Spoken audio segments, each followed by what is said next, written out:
वीरेंद्र सरकार के पाला में आप नेपाल आए कि नहीं आए? आया था, पशुपति के दर्शन करने आया था। जी, वीरेंद्र सरकार राजा का क्या था, ये बोली चाली व्यवहार कैसा था? नहीं, उनसे मैं राजा वीरेंद्र जी से मैं कभी मिला नहीं, लेकिन जब वो यहाँ थे, मैं यहाँ आया था, पशुपति के दर्शन करके गया था। हाँ, ज्ञानेंद्र जी से मैं मिला हूँ, यहाँ पर भी मिला हूँ, उनके घर पे भी गया हूँ, दिल्ली भी जा करके वो थे, उनसे मैं मिला था। अच्छे लोग थे, अच्छे हैं, उनका भावना बहुत अच्छी है, अंदर से बहुत अच्छे हैं, वो लैंग्वेज बहुत अच्छी है। मैं खाना भी खा के आया वहाँ, वो बहुत अच्छे लोग हैं, बहुत अच्छे लोग हैं, बहुत अच्छे लोग हैं, बहुत बढ़िया है। नेपाल में कोई लोग सड़क में जाके नेपाली झंडा बोल के राजा राजा बोल के झंडा बोलते हैं, नेपाल में राजा आएगा या नहीं आएगा? ये सब्जेक्ट नेपाल का, आपके दृष्टि से आप नेपाल का अंदरूनी विषय है जी। भारत और नेपाल रोटी बेटी का रिश्ता है, लेकिन ये दो अलग कंट्री हैं।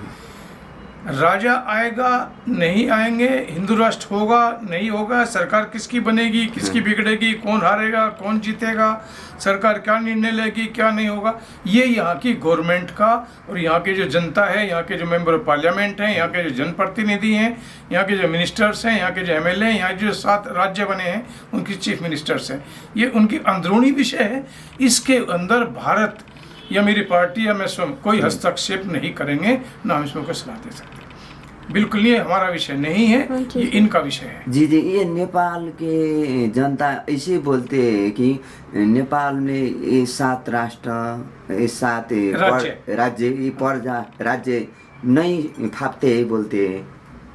उनका मतलब ये प्रदेश से ना, प्रदेश से, अच्छा, स्टेट्स जो बनाए हैं, नेपाली जनता चीफ मिनिस्टर बनाए, चीफ मिनिस्टर, ये पालना नहीं सकते, आर्थिक नहीं है नेपाल में, कैसे पालेंगे इनको, बहुत हो गया बोलते हैं। ऐसा ना, ये विषय ठीक नहीं है। भारत के अंदर इतना बड़ा राज्य है, अब वहाँ राज्य बढ़ते हैं ना, पहले यूपी था, उत्तराखंड अलग हुआ है, छत्तीसगढ़ था, वो मध्य प्रदेश अलग, उसके मध्य प्रदेश का टुकड़ा बनाया करके, ऐसे हरियाणा बना, पंजाब बना, तो ये अलग अलग टुकड़े होते रहते हैं। अगर अपने हिसाब से इनको लगता है कि मुझे 2 राज्य बनाने, 3 राज्य बनाने, 7 राज्य बनाने, 10 राज्य बनाने, तो लोगों का बैठ करके उनका खुद का नीति निर्धारण है। रही कमाई की बात, उससे कमाई पे क्या फर्क पड़ेगा? तो उत्तराखंड पहले यूपी का हिस्सा था, आज वो अलग बना है, वहाँ अलग चीफ मिनिस्टर है, वहाँ अलग चीफ मिनिस्टर है। इसलिए जो जिसको सुविधाजनक लगे कि नहीं ये जनता है, इनके लिए जनप्रतिनिधि चाहिए, यहाँ का चीफ मिनिस्टर देना है और यहाँ का ये इनको देखते रहें कार्य को, तो वाकई मेरा भी ये मानना है कि जो बहुत बड़ा राज्य है, जैसे हमारे उत्तर प्रदेश है, इतना बड़ा राज्य है, वो बहुत बड़ा राज्य है, उस चीफ मिनिस्टर से मिलने के लिए कितनी सारी भीड़ रहती है वहाँ। जो छोटा राज्य होगा इजीली मिल सकता है, पब्लिक जा सकती है, उनके काम हो सकते हैं। इसलिए बहुत बड़ा जो राज्य होगा उसमें, क्योंकि मुख्यमंत्री तो एक ही होता है, चाहे वो 1 करोड़ का राज्य है या 100 करोड़ का है या 30 करोड़ का है, मुख्यमंत्री तो एक होता है। जहाँ जनता कम होगी वो इजी अप्रोच कर सकते हैं, जब जनता ज़्यादा होगी तो उसको काफ़ी प्रयास करना पड़ता है मिलने के लिए, क्योंकि लंबी लाइन होती है। इसलिए जो छोटे राज्य हैं वहाँ पब्लिक आराम से जाकर अपनी बात कह देती है, समझ लेती है, और उनसे chief minister people to people बात कर सकते हैं। नेपाली की जनता बोलती है राजतंत्र लाने के लिए जन्म संग्रह करना पड़ेगा बोलती है, आप ये कैसा लगता है? इस विषय के ऊपर हम बिल्कुल नहीं बोलेंगे। ये यहाँ का खुद का विषय है, यहाँ की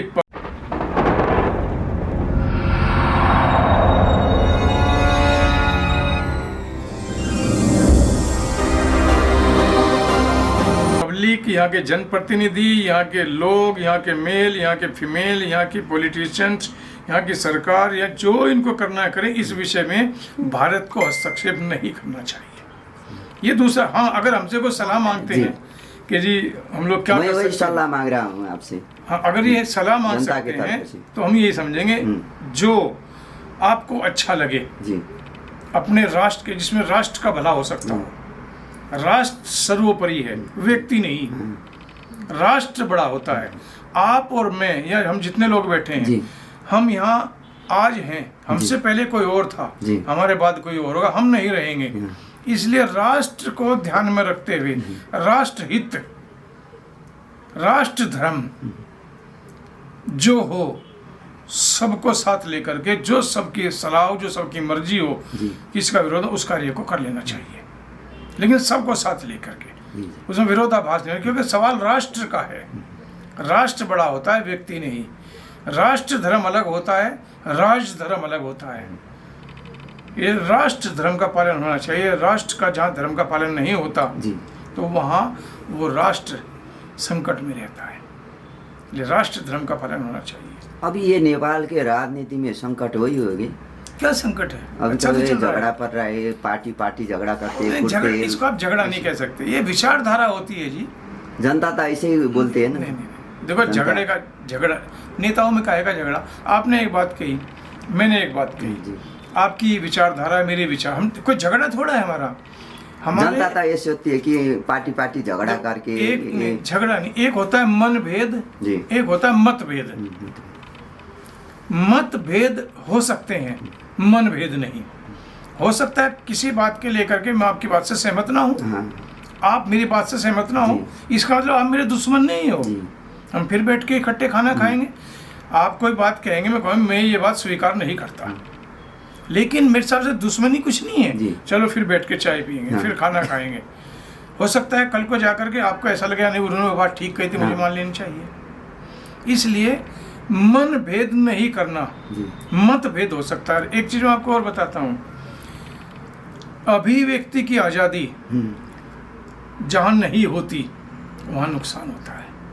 अभिव्यक्ति की आज़ादी होनी चाहिए, जी। लेकिन अभिव्यक्ति की आज़ादी मर्यादा पार करके नहीं होनी चाहिए। जी जी सर। अभिव्यक्ति की आज़ादी रखो, आपकी भी, मेरी भी, इनकी भी, इनकी भी, लेकिन आप मर्यादा पार करके अभिव्यक्ति की आज़ादी मांगोगे, वो ठीक नहीं है। आप मर्यादा में रहें, अपनी बात कहें, लेकिन किसी की भी अभिव्यक्ति की आज़ादी को जबरदस्ती कब्जा करके नहीं रखना। उसको फ्री छोड़ दो अपनी बात कहने के लिए। आप उसको दबा नहीं सकते कि नहीं आपने ऐसा कैसे बोल दिया, मैं ये कर दूंगा, वो नहीं होना चाहिए।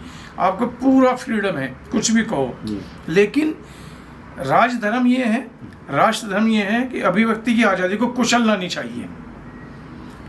जो व्यक्ति आज़ादी, अभिव्यक्ति की आज़ादी के लिए स्वतंत्र है, उसको भी चाहिए मर्यादा में रह करके अपनी बात कहे। ये सारी चीज़ें हैं जब होनी चाहिए, और ये ही राष्ट्र के अंदर सबको ध्यान में आना चाहिए। हम लोग कई बार इलीगल तरह से डिमोन्स्ट्रेशन कर देते हैं, वो उग्र रूप धारण हो जाता है। जैसे दिल्ली के अंदर हुआ, वो जाट आंदोलन चल रहा था ना, ये कितने दिन से चल रहा है। उन लोगों ने क्या किया, 26 जनवरी को ट्रैक्टर लेकर के दिल्ली में घुस गए। कितना किसान, कितना पब्लिक ने सफर किया। जी। किसी को डिलीवरी होनी थी, किसी को हार्ट अटैक का पेशेंट था, जो फीवर था, हॉस्पिटल तक नहीं जा पाए। और इससे भी आगे कोई पागल आदमी था, वो झंडा लेके लाल किले में झंडा फहरा दिया। तो ये आंदोलन है। आप आंदोलन करो, आंदोलन में कोई नहीं रोकते। आप सरकार का विरोध करो ना जी, मोदी जी का करो विरोध, कौन मना करता? मोदी को तो क्यों कर रहे हैं, हम तो नेपाली है, क्या करेंगे। नहीं, मैं किसान आंदोलन की बात बता रहा हूँ। हाँ। आप मोदी जी का विरोध करो, सरकार का विरोध करो, हमारा विरोध करो, लेकिन लाल किले पे झंडा फहराने का अधिकार किसने दिया? ट्रैक्टर लेके तुम गली में आ गए, कोई माताएं बहने को डिलीवरी होनी थी, हॉस्पिटल तक नहीं जा पाई। ये भोंडारोप वो नहीं होना चाहिए। ये इसलिए मैं उदाहरण दिया है। ये नेपाल हो या भारत हो या लंका हो, स्विट्जरलैंड हो या तालिबान में क्या हुआ अभी सबको पता है। तालिबान के अंदर जो हुआ वो गलत हुआ। इस तरह से किसी को उपनिवेश बनाना, गुलाम बनाना, कब्जा करना, वो बुरी बात है। ये बुरी बात है, बुरी बात है। अफगानिस्तान ठीक था, चल रहा था, तालिबान ने वहाँ कब्जा करके गलत किया। इस तरह से आप चुनाव में आओ ना जी, आप वोट में आओ, जनता से विजय होना पड़ेगा। जनता से आप चुनाव लड़ो, जो जनता वोट देगी। आप संसद बढ़ोगे, नहीं वोट देगी, घर बैठोगे। आज मोदी जी प्रधानमंत्री हैं जी, किसके दम पे हैं जी? जनता के दम से, जनता के दम पे है। अगर जनता ने उनको कल वोट ना दिया तो क्या करेंगे मोदी जी? वो जाएंगे अपने घर में बैठेंगे और क्या होगा? बड़ा कौन? जनता। जनता है, वही जनमत संघ, जनता, वही जनता जनार्दन। जनता जनार्दन बोलते हैं। जनार्दन किसको बोलते हैं? ये भगवान को बोलती है जनता जनार्दन। भाषण में भी लोग कहते हैं जनता जनार्दन की जय हो, जय हो। लेकिन जब जनता जनार्दन की जय हो और वो जय करके भेज देती है, फिर वो जनता जनार्दन को भूल जाता है, वहाँ प्रॉब्लम है। इसलिए जनता से बड़ा कोई था ना है, ना कभी होगा। और जनता की इज्जत, जनता को जनार्दन कहा है तो उसको महसूस भी कराना पड़ेगा। आप जनता को अवॉइड नहीं कर सकते। कि लाइन लगाए बैठे, भूखे मर रहे, प्यासे मर रहे, डीजल नहीं है, पेट्रोल नहीं है, बिजली नहीं है, पानी नहीं है, रोड टूट गई, कुछ लोग ये कर दिया वो कर दिया। तो जब जनता अपनी पाएगी ना जी, कुछ भी नहीं बचेगा। ना नेता बने, ना अभिनेता बचे, ना राजा बचे, कोई नहीं बचेगा। जनता इतनी बड़ी चीज होती है। जनताले न त राजाको ये दरबार से बंगलामा राखियो, नेता लोग बोलते हमले रखा है। देखो, उस विषय में मैं जाना नहीं चाहता। उसमें कई तरह की चीजें हैं, कुछ बात कहूंगा तो दूर तक जाएगी। जनता यहाँ की बहुत भोली है। बाकी यहाँ के कुछ लोगों को जी, कुछ लोगों को भगवान पशुपतिनाथ सद्बुद्धि दे दे, अच्छा रहेगा। ये तो ठीक है, मैंने बुझा हूँ। कुछ लोगों को सद्बुद्धि दे दे, अच्छा रहेगा। मैं समझा, समझ जाओ मेरी बात। यहाँ के कुछ पॉलिटिशियन को भी जी, और कुछ लोगों को भगवान पशुपतिनाथ सद्बुद्धि दे दे, बुद्धि नहीं सद्बुद्धि दे दे, तो अच्छा रहेगा।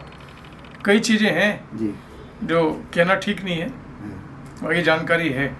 बस इतना ही है कि सद्बुद्धि दे दे पशुपति भगवान, तो अच्छा रहेगा। यहाँ की जनता लेकिन बहुत भोली है, खाना पीना बहुत अच्छा है। नेपाल का मुकाबला जी, यहाँ का एटमॉस्फेयर, यहाँ का कल्चर, यहाँ के लोग, यहाँ के मेल फीमेल्स, यहाँ की लैंग्वेज, और यहाँ जो नेपाली थाली, जब से मैं नेपाल में आया हूँ ना, नेपाली थाली के अलावा कुछ खाया नहीं मैंने। खाना नेपाली थाली खाता हूँ। उसमें एक शाक जी, rice, green veg, mix veg है, और वो पापड़ और सलाद, ये नेपाली थाली में होता है। रोज वही खाता हूँ, वही। नेपाली थाली के अलावा मैंने कुछ नहीं खाया नेपाल में, क्योंकि दिल्ली में ही मिलती है, लेकिन वो एक ही जगह है, वो दूर है। कौन से जगह है दिल्ली में? कनाट विलेज से आगे चलकर ये तिब्बती मार्केट है ना, बस अड्डे से आगे जी, वहाँ पे कोई नेपाल के तिब्बत के लोग रहते हैं, वो इलाका है। और एक पशुपतिनाथ का टेम्पल है जमुना पार में, जहाँ कड़कट डुमा कोट है ना, शायद उसके आगे चल के नेपाली है, वहाँ नेपाली कॉलोनी है वो, वहाँ पे पशुपतिनाथ का टेम्पल है, वहाँ भी नेपाली खाना मिल जाता है, लेकिन वो हमसे दूर है। इसलिए नेपाली थाली मुझे बहुत पसंद है। मैं आपको भी कहूँगा कि नेपाल का एक नेपाली थाली का होटल खोलो वहाँ दिल्ली में। वहाँ से 5-7 लाख लोग हैं नेपाली, उनको नहीं मिलता नेपाली खाना, वो सब दिल्ली का खाते हैं। मोमोज, रोटी, पूड़ी, पराठे, और भटूरे, कुलचे, वो खाते हैं, वो बीमार करते हैं। इसलिए नेपाली थाली की व्यवस्था करो आप दिल्ली में, ये छोटा सा बहुत अच्छा है। नेपाली सब खाएंगे, लेकिन जब उनको मिलता नहीं, वो क्या करे, वो मोमोज खा देगा, फिर ये भटूरे खाए, फिर बीमार होता है, फिर कहता दिल्ली बहुत खराब है, बीमार हो गया वहाँ जाके। हम कहते हैं नेपाल अच्छा है, हम यहाँ आकर के स्वस्थ हो गए। इसलिए नेपाल की जितनी तारीफ करें उतना कम है, बहुत अच्छा है नेपाल। यहाँ का पानी, हवा, वायुमंडल सब कुछ ठीक है। बस भगवान पशुपति जी की निगाह थोड़ी सी टाइट है कुछ लोगों पे, उन थोड़ी नरम हो जाएगी तो ठीक हो जाएगा जी। कल आप भक्तपुर के डोलेश्वर मंदिर गए थे ना दर्शन करने के लिए, आपका कैसा लगा? दर्शन भी करके आया, आशीर्वाद भी लेकर के आया, और वहाँ पे काफ़ी सारे पुजारी थे, लगभग 20-25 पुजारी थे।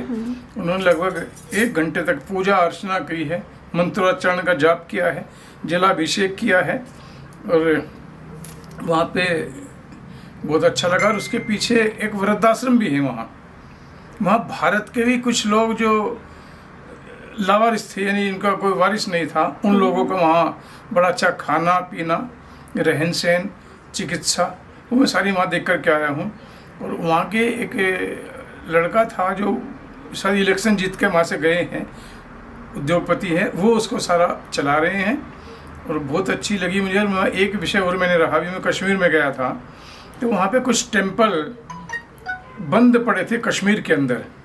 उन टेम्पल को दोबारा से हम लोगों ने पेंट वेंट करा के चालू किया है। तो मैंने उनको भी विषय रखा था वहाँ कि उस मंदिर के अंदर कुछ पुजारी, हम लोग नेपाल से या भारत से या बिहार से सभी को मैंने कहा है, तो उनके पुजारी ने मुझे बात कही है कि अगर वहाँ हम लोग सेवाएं दे सकते हैं तो हम लोग उसमें पूरी तरह से मदद करने के लिए तैयार है, कश्मीर के मंदिर में बैठ के पूजा अर्चना करने के लिए। जी, आप नेपाल से पुजारी लाने के लिए तैयार है?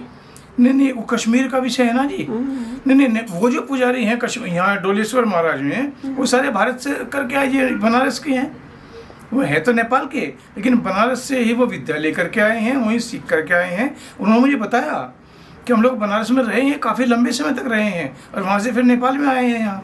इसलिए भारत और नेपाल का तो रोटी बेटी का रिश्ता है जी। अब के नेपाल से लेके जाना या भारत से लेकर के जाना, वो तो सब एक, नेपाल और भारत तो दो कंट्री जरूर हैं अलग अलग, लेकिन ये तो रोटी बेटी का रिश्ता है, सहोदर भाई है हमारा।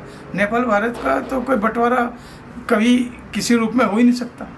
जब पुजारी लोग आपके इंडिया में उत्तराखंड वहाँ पर मंदिरहरू होगा ना, वहीं पर से शिक्षा लेके नेपाल आएंगे। नेपाल आने के बाद फिर वहीं पर आप आचे पुजारी को ले जाएंगे तो नेपाल में कौन पूजा करेगा? नहीं, पुजारी अच्छा और बुरा काम होता है। पुजारी कोई अच्छा नहीं, कोई सब बराबर है जी। देखो, मंदिर में जा करके जो व्यक्ति भगवान की शरण में है, आशीर्वाद परमपिता परमेश्वर का हमें मिले, उसका माध्यम बनते हैं, पूजा अर्चना कराते हैं, जलाभिषेक कराते हैं, उनका प्रसाद देते हैं, तो उनके लिए छोटा और बड़ा का कोई सवाल नहीं, सभी पुजारी देव हैं। और एक पुराना दोहा था, जब हम लोग पढ़ाई करते थे ना स्कूल में, एक मैंने पढ़ा था तब, गुरु गोविंद दो खड़े काके लागू पाए, बलिहारी गुरु आपने गोविंद देव बताए। यानी भगवान तक जाने का रास्ता जिसने बताया वो महान है, वो बड़ा है कि जिसने उस रास्ते के ऊपर बताया है। परमपिता परमेश्वर का तो आशीर्वाद रहता ही है, लेकिन वहाँ तक उंगली पकड़ के ले जाना, आशीर्वाद देना और प्रसाद देना। हम भगवान पशुपतिनाथ के टेम्पल में जाते हैं तो वहाँ पुजारी रहते हैं ना जी, तो वो हमारे तो देव हैं, वो वही परमात्मा की आत्मा है, वो परमात्मा की शक्ति है जी। और उनका भाग्य देखो, हम लोग बाहर से यहाँ के कमा के खाते हैं, वो लोग भगवान के कदमों में रह करके और वहाँ से अन्न प्राप्त करके जीते हैं, तो वो देव हैं। तो इसलिए ये चीज़ें महत्वपूर्ण है। पुजारी के लिए वहाँ से आया, कहाँ से गया, कहाँ सीख के आया, कौन बड़ा कौन छोटा, ये चीज़ें वहाँ पे ये नहीं चलती। साधारण जीवन के लिए तो चल सकती हैं, लेकिन मंदिर में ये चीज़ें संभव नहीं है, होना भी नहीं चाहिए। और आगे भी कोई भी व्यक्ति मंदिर के लिए कभी असमानता समानता का ये भाव न रखे, मंदिर सबके लिए। ये आपके देश के सरकार ये नेपाल की बागमती गंगा जी, ये गंगा कैसे रखना पड़ेगा, आप कैसे सोचते हैं? ये बहुत फोर है दुर्गंधित है नेपाल गंगा में। गंगा माता हम लोग कहते हैं, सिर्फ गंगा नहीं, गंगा नदी नहीं, गंगा माता बोलते हैं। और गंगा माता का जो पुत्र था भीष्म पितामह थे, और भीष्म पितामह शांतनु के बेटे थे। शांतनु की पत्नी सत्यवती, जो यहाँ पे वो मत्स्यगंधा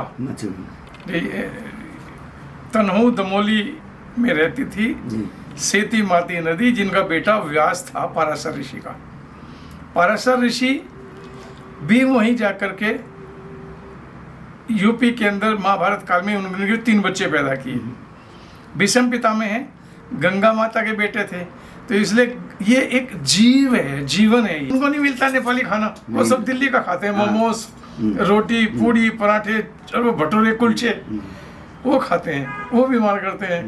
इसलिए नेपाली थाली की व्यवस्था करो आप दिल्ली में, ये छोटा सा एक बहुत अच्छा है। नेपाली सब खाएंगे, लेकिन जब उनको मिलता नहीं, वो क्या करे, वो मोमोस खा देगा, फिर ये भटूरे खाए, फिर बीमार होता है, फिर कहता दिल्ली बहुत खराब है, बीमार हो गया वहाँ जाके। हम कहते हैं नेपाल अच्छा है, हम यहाँ आकर के स्वस्थ हो गए। इसलिए नेपाल की जितनी तारीफ करें उतना कम है, बहुत अच्छा है नेपाल। यहाँ का पानी, हवा, वायुमंडल सब कुछ ठीक है।